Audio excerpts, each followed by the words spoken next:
If you're looking for tips on indoor wedding portrait sessions with off-camera lighting, I think you're in the right place. Let's get started.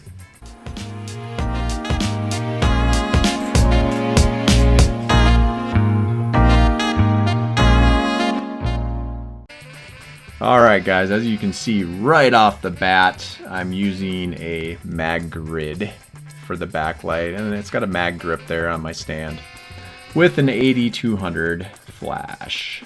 I was just setting this up kind of for a back hair light because I'm going to be standing in that room and I'm going to be shooting this direction. So just setting it up to kind of get that back hair light, and then I have a cross light on this other side and on this side. Oh wait, right there, as you see, like it was horizontal, the flash. Well, I just took it off and flipped it to vertical. And the reason I did that is because if the couple is standing there and I'm shooting down at it with the flash, I want it to be spreading up and down. So it's more on their head, it's more on their feet, so it really gets their whole body. Because if it was horizontal and shooting at them, some of the times it spreads out and it just catches, you know, most of the light is in the body area and the head area. It doesn't really get the feet as much, and it kind of spreads out the light. So that's why, and right here you can kind of see, let's see if you can see it, yep, that little octagon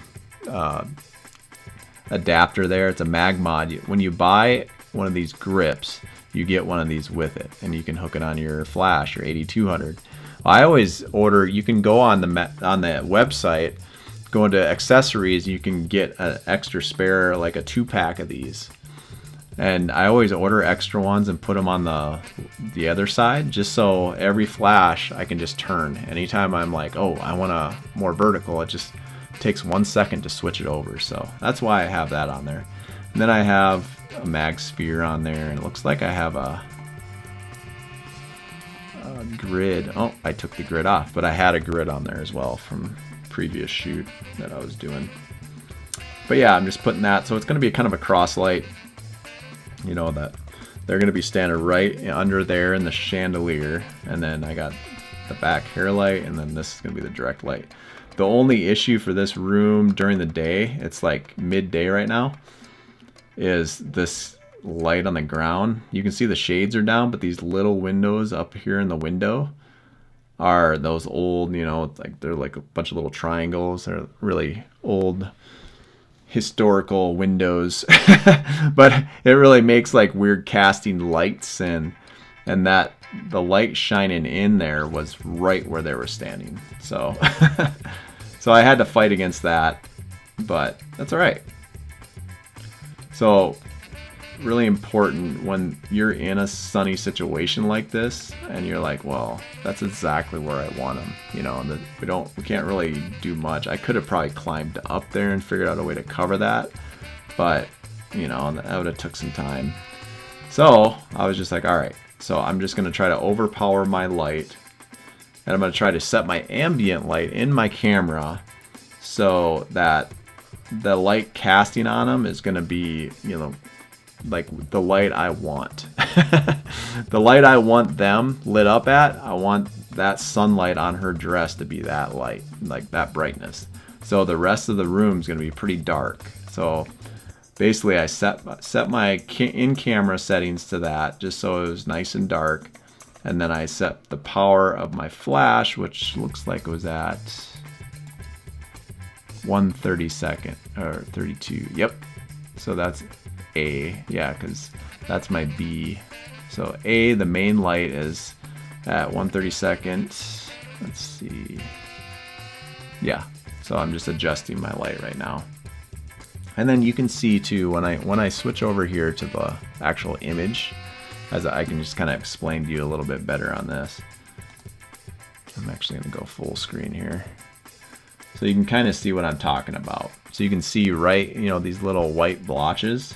That's actually the main light coming in. But, you know, I'm okay with that. That's about perfect because look at how bright her face is. That's from my speed light, and this is from the sunlight.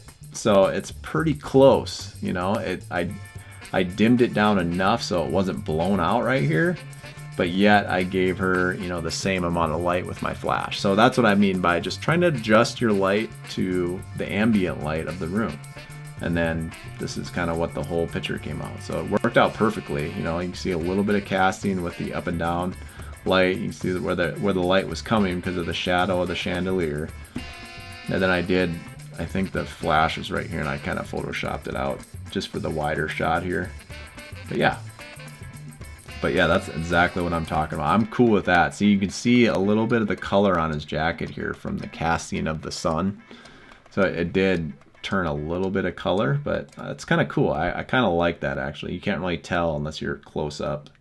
So, and then I'm just going to keep playing this. And again, you know, I set my lights, and now I'm just kind of moving around. I got my, let's see, my 70-200. So here you can see my settings right here. I got my Nikon Z2 with my 20mm 1.8 lens. I love this lens. It's great, especially for trying to get this whole room. I really like it. And I have it at f5, ISO 50, so got it dark enough. f5 just so, you know, because if I had it at f1.8, it would have been just too bright. You know, I could have put it on high-speed sync because these flashes work on high-speed sync. And then I had it at 1/200th of a second because that was maxed out for without high-speed sync. So, bam. And then here, I'm just kind of moving around. I got a little bit closer, and I'll just kind of skim through some of these. I love the black and white in here. And then I got up close and kind of got that half shot there. And there is a mirror behind them, but I'm not worried about it because it's so close that I wasn't getting my reflection in there at all. And here, you know, they were drinking some wine and their wine glass was on the table. So I'm like, oh, cool. So as you can see, there's the wine glass. So it just makes a cool little bokeh on even the chandelier. I like stuff like that where you can just kind of, I like putting foreground stuff just to make a bokeh noise or to block stuff out. And here I even grabbed it in my hand and did one with my 20mm. And as you can see, just the rim of the glass, and you can't really tell it's a wine glass. It's just kind of a cool little feature. You know, you can still see the light or the window. So, and then I really like this doorknob.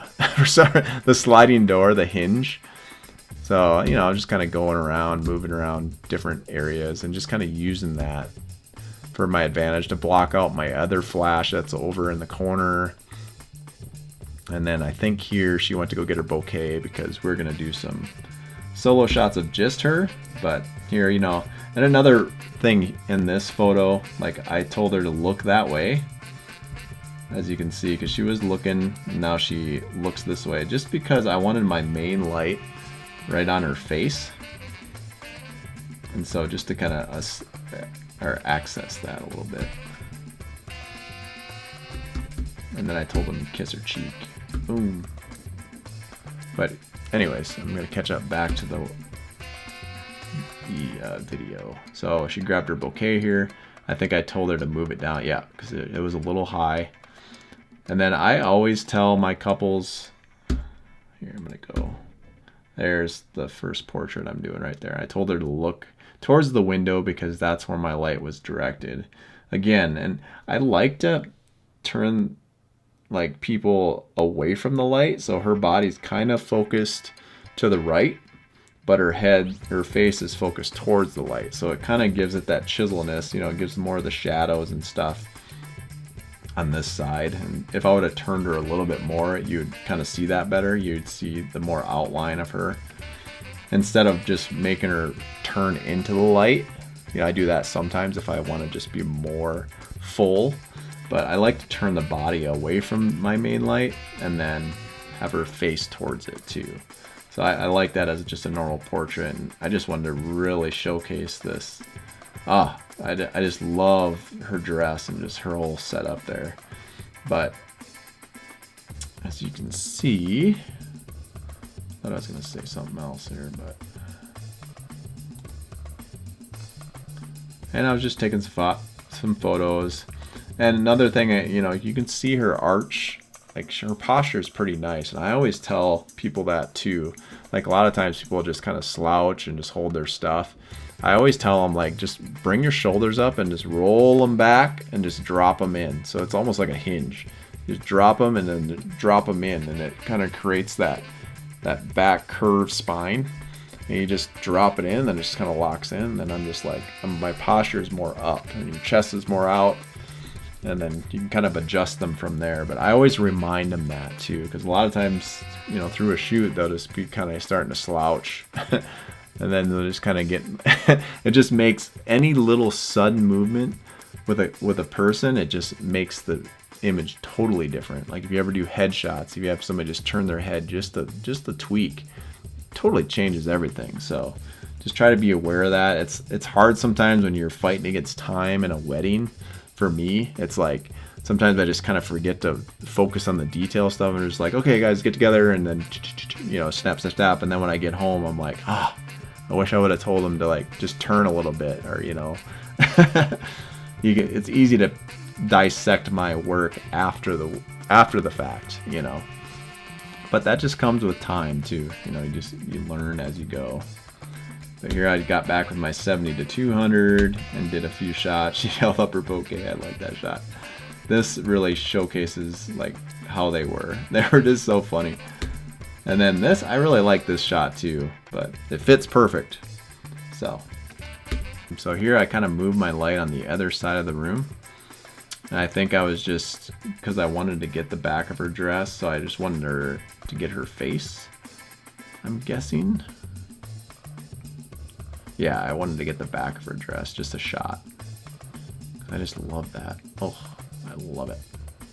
But I wanted like the main light on her face with the sphere on it. So then I think I ended up moving that over to the other side where I had my other one. Maybe not. I don't know what I was doing. What were you doing, Jason? And there I got my 70-200.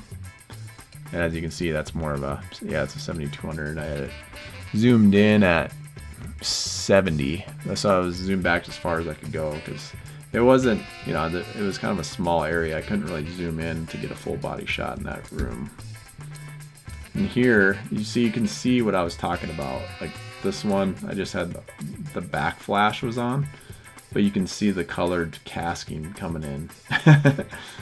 So, but it kind of makes for a cool, that was kind of a cool little dramatic shot. And then I popped on that other light, and then bam, you know. But you can still see a little bit of the casting with the 70-200. And the reason is, I think, is on my 20 mil here, like you can see, like, let me see if I have an example that I'm trying to say here. So there you can see kind of the more of the brightness and the casting on her dress from the light, the sun. So the difference of how bright it was compared to this lens. See, it wasn't quite as poppy. You can see the other light. I should have, with my 70-200, I wish I would have just turned it up just a little bit more, because it seemed like it was a little too bright for the white, the sun. So if that makes sense. But anyways, just getting a couple shots. I love the wide shot. Again, I love that little door frame right here. And you can see I have the light over here because you can see the chandelier and the shadow very subtly. And then I just had him kind of walk back in there. I liked where she was, so I just had him kind of just get in front of her and just hug up on her and just enjoy the moment. So I could still get the back of her dress, but yet he's kind of showcased in it as well. Just, you know, play around, just different poses and different looks. And again, we only had so many minutes, so wanted to do a quick photo shoot in this venue, or in this room, before the ceremony. So the video ended, but I just, like this one, I actually put a lot of grain on this photo, just because the old time play, I kind of made it more of a film look. But I just something about that door handle and just the outlook of this room, I just love it. And then I got close, you know, and set my light over there and just told them to interact and have fun, you know, and just enjoy each other. So got some more intimate shots, close shots. You know, when they're doing this stuff and kind of looking at each other, you know, it's good to maybe get a shot of, you know, the boutonniere, or, you know, get a shot of the details on the dress. you know, it's nice when you have time, like for getting ready photos, which we didn't do getting ready photos in this wedding. But, you know, a lot of times you'll hang the dress up and you'll take photos of the dress, big shot, and then you'll get some tight shots of the details. But for me, like, I really like the detail shots when they're on the couple. when the clothes are on the people, I like taking those detail shots or the bouquet shots and all that stuff. It looks so much better because they're having an intimate moment and you're capturing these cool little details. You know, there's a bouquet shot. She's just holding it. It just looks better by her dress than just sitting on the ground in a corner or something like that. I usually do both, but I'll always focus on these little details if I'm doing a couples photo shoot. And then, you know, obviously capturing their laughter and just their quirkiness together. You know, when you hear somebody laugh or somebody says something funny, always jump on and capture that, because them are just instant candid moments. And then, you know, see, like I said, boutonniere. This shot too, as you can see in the video, or I guess I took the video off. You can see there's that mirror behind them above the fireplace. So this shot right here, I shot through the mirror. So I put that light behind, well, it's behind them. So it's a backlight, and then I just shot into the mirror, so you can see the mirror frame right here. And then there's, like, you know, some stuff in front. There's a little picture of a boy and stuff like that. But always, like, I'm a sucker for mirrors. If there's a mirror, like, I'll set up a light in the room and I'll shoot in the mirror and capture what's going on the other side. The only thing you gotta watch out is for yourself. Like, I'm like right in the corner, and I, like, you know, you gotta move around a little bit and tweak it a little bit. But I love mirrors, and I love mirrors with lighting is fun, because you can capture a cool little framed photo like this, and they really like this photo, and I do too. So, and then again, you know, just got a few more shots here. Just tight shots of them looking at each other, and got really close. Bam. Then I think I shut my lights off and just kind of shot a few natural light photos. So, but anyways, that is it. I think we're just gonna call it right there. So, all right, thanks guys. Thanks for watching, and yeah, happy shooting, man.